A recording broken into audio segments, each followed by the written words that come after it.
अफसार साहब, ये जो पाइड का नॉन निकाती रिफॉर्म्स एजेंडा है, आपके ख्याल में क्या हम इस्लाहात की तरफ बढ़ पाएंगे? इस्लाहात हमारी बहुत बड़ी ज़रूरत है, मगर साथ ही साथ अगर एक वजीर कहता है मुल्क दिवालिया हो रहा है तो दूसरा कहता है मईशत बेहतर हो रही है, ये क्या किया जाए वज़रा का जो मुख्तलिफ बयानात एक ही वक्त में दे रहे होते हैं? देखिए, मैं वज़रा का तो इलाज मेरे पास नहीं है, वो तो मैंने कहा आप इस्लामाबाद में शायद कोई इलाज हो। हाइब्रिड निज़ाम इस्लामाबाद वालों के पल्ले कुछ नहीं है, ये सब कुछ पीर वदाई से चलता है। छोड़ें आप इस बात को। इस्लामाबाद एमी शोशाही है। आप कहती ताने बहुत देती है। लाहौरी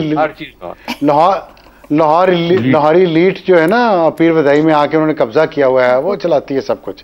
खैर, आप देखें, दो तीन बातें मैं, एक तो पेंशनर हजरात से मेरी हमदर्दी उनके साथ है, ख़ास तौर पे जिनका गुजारा हलाल आमदनी पे है, उनके लिए तो मेरी पूरी हमदर्दी नहीं, सपोर्ट, बल्कि मैं तो कहूँगा कि उनके साथ। और मेरी दुआ है कि या अल्लाह हमें भी पेंशनों वाली नौकरियाँ अता फरमा, ताकि हमारा भी कुछ बुढ़ापा सुकून से गुजरे। लेकिन बात यह है कि 1500 अरब रुपया पेंशन में जाता है हर साल पाकिस्तान में। 1500 अरब रुपया। आपको पता मोटरवे कितनी बनी थी, जिसकी करप्शन का आज भी तो देखें। नहीं इशरात साहब, ये पहले भी हम बहस कर चुके हैं। मैं सूबाई भी पेंशन बीच में डाल रहा हूँ, वफाकी भी और कॉरपोरेशंस की भी, सारी मैं ला के बता रहा हूँ। तो जो मोटरवे बनी थी ना, 17 अरब रुपए का प्रोजेक्ट था लाहौर इस्लामाबाद मोटरवे का, तो उस वक्त तो वो फिर 32 पे बन गई। तो अब 1500 अरब रुपया हम सालाना सिर्फ पेंशन में देते हैं इस मुल्क में। तो सोच लें कि किधर हम जा रहे हैं और कैसे उसको हल करना है। दूसरी बात है कि खर्चा कम करना चाहिए। वो बात है कि गंजी नहाएगी क्या, निचोड़ेगी क्या। गरीब आदमी कितना खर्चा कम कर ले, गरीब मुल्क अपना खर्चा और कितना कम कर ले। हमारी कुछ 80% जितना भी खर्चा है वो तो सारा चला जाता है तनख्वाह में, और पीछे बचता क्या है उसमें डेवलपमेंट के लिए? कुछ भी नहीं। उस पर भी कट लग जाता है कि जी ये फलानी परचेज करनी थी, ये बाहर से खरीदना है कुछ, तो उस पर चला जाता है। अब मैं वो बता भी नहीं सकता बाहर से क्या खरीदना है। तो अब मसला ये है कि आमदन हमें बढ़ानी है, लेकिन आमदन बढ़ाने का वक्त जो है ना, इस वक्त वो है ज़रूर, इसमें कोई शक नहीं है। साथ साथ इस्लाहात नहीं हो सकेंगी। एक काम हो सकता है, या तो आप अपने घर को ठीक कर लें पहले, या घर के जो अखराजात हैं उनको कंट्रोल कर लें। दोनों काम साथ साथ नहीं हो सकेंगे, और यही मेरे ख्याल में गलती हर हुकूमत करती है, और IMF और वर्ल्ड बैंक उनसे करवाते हैं। जैसे ही कोई नई हुकूमत आती कहते हैं रिफॉर्म्स करें, और रिफॉर्म्स इतनी सख्त होती है। या तो ग्रेजुअल रिफॉर्म्स करें, एक 10-20 साल का प्रोग्राम हो, वो चले। यहाँ तो 1.5-2 साल की गुंजाइश होती है किसी भी हुकूमत के पास ये साबित करने के लिए कि वो अगला 1.5-2 साल गुजारेगी कि नहीं गुजारेगी। तो उसी में वो उनके जाने चलने चलाने का वक्त आ जाता है। कोई पॉलिसी बनती नहीं है लॉन्ग टर्म, और फिर उसका नतीजा हमारे सामने है। जब तक लॉन्ग टर्म पॉलिसी बनेगी नहीं, कोई हुकूमत स्टेबिलिटी के साथ आएगी नहीं, बैठेगी नहीं, और कोई 5 साल का मंसूबा बना के उस पर अमल नहीं करेगी, ये हम ना रिफॉर्म्स कर पाएंगे, ना हम महंगाई कम कर पाएंगे। तो मेरा नहीं ख्याल कि इस वक्त बहुत सख्त रिफॉर्म्स हो सकती है। लोगों के पास खाने को पैसा नहीं है।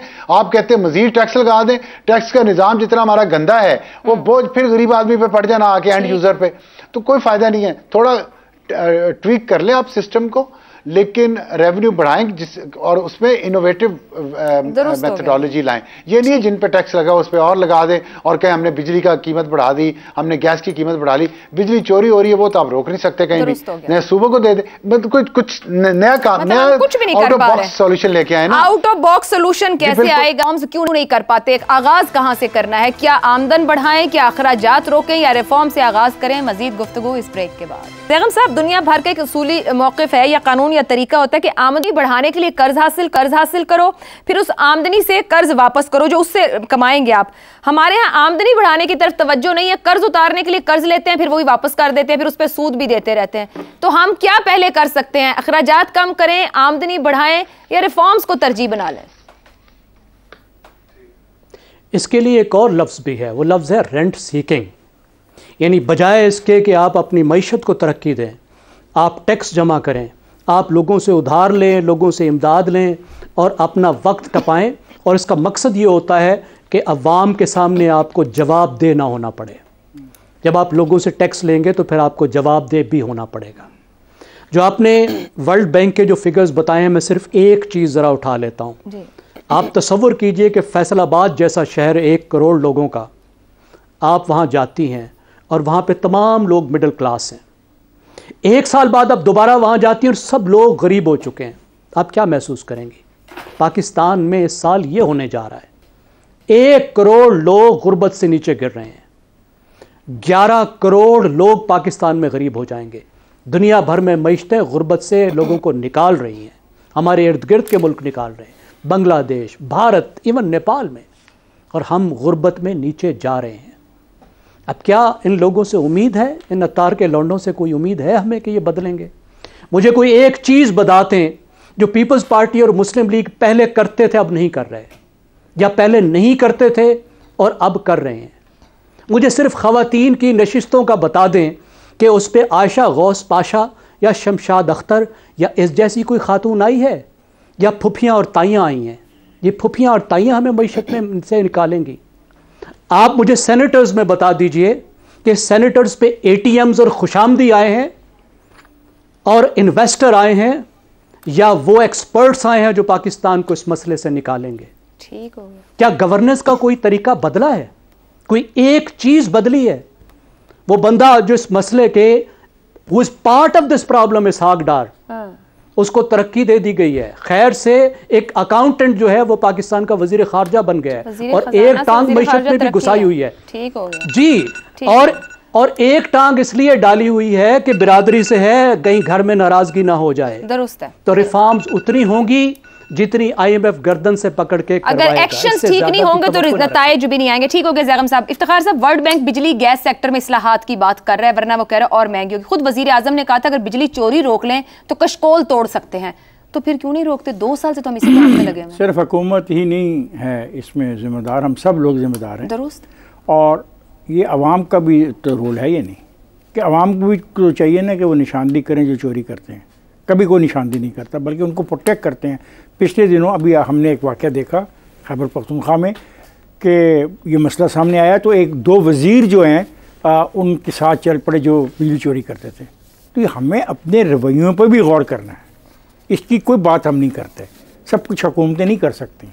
क्या मुझे नहीं समझ आती कि मनमोहन सिंह ने कौन सा उसके पास ये इतनी बड़ी थ्योरी थी जिसको LPG थ्योरी कहते हैं, उसने कैसे उस पर अमल करवा लिया?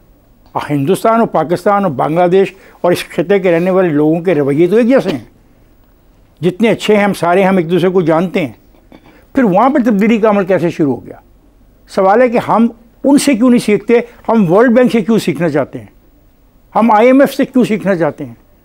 हम अपने करीब से क्यों सीखना चाहते हैं? देखें, मैं बात कर रहा हूँ, देखें मैं एक ऐसा टैक्स दे रहा हूँ टेलीविज़न का जो मेरे घर में है ही नहीं। मैं टेलीविज़न इस्तेमाल ही नहीं करता PTV का, लेकिन मैं टैक्स दे रहा हूँ, नहीं दे रहा? और कितने साल से दे रहा हूँ ना, वो अरबों रुपए का है। भाई आप इस तरह के सॉफ्ट किस्म के टैक्सेस लगाएं और फिर उसकी रिकवरी हो जाएगी। अब हाथ पाँव ना फुला लें कि जी हमें रिटेलर पैसा नहीं देगा। क्यों नहीं देगा जी? आपको लेना होगा, और अगर आप नहीं ले सकते तो फिर इनकार कर दें, आउटसोर्स कर दें उसको भी। अभी आप सब कुछ आउटसोर्स कर रहे हैं ना। मुझे इस बात की खुशी है कि PI के बारे में बुनियादी फैसले हो गए, और भी ऐसी चीज़ें जिनके बारे में अगर आप फैसले कर लें तो कम से कम वो जो पैसा है बिला वजह का उससे हम बचेंगे। दूसरी बात ये है कि अब ये बात बहस तलब है कि अखराजात कितने हैं और आमदन कितनी है। तो अखराजात के बारे में बात तो की जाती है, लेकिन कोई डाटा नहीं देता कि कुल अखराजात की नोयत क्या है, उसमें फौज का कितना पैसा है, उसमें सर्विसेज का कितना पैसा है, उसमें फ्यूल चार्जेस कितने हैं। ये इसको भी हमें बाइफरकेट करना होगा।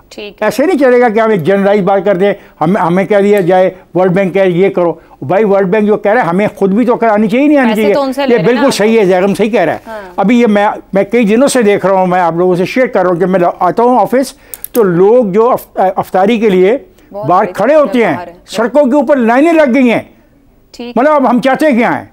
इसका फैसला करना है इन हुक्मरानों ने, और सिर्फ हुक्मरान नहीं, हमने भी करना है। वी एज ए पाकिस्तानी को भी प्ले करना है अपना किरदार, अपना रोल। लेकिन जी अफसार साहब कहिएगा।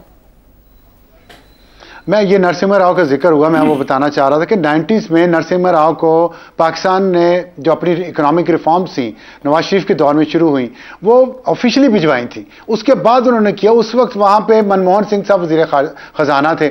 उसके बाद मनमोहन सिंह वाजपेयी 10 साल वजीर आजम रहे।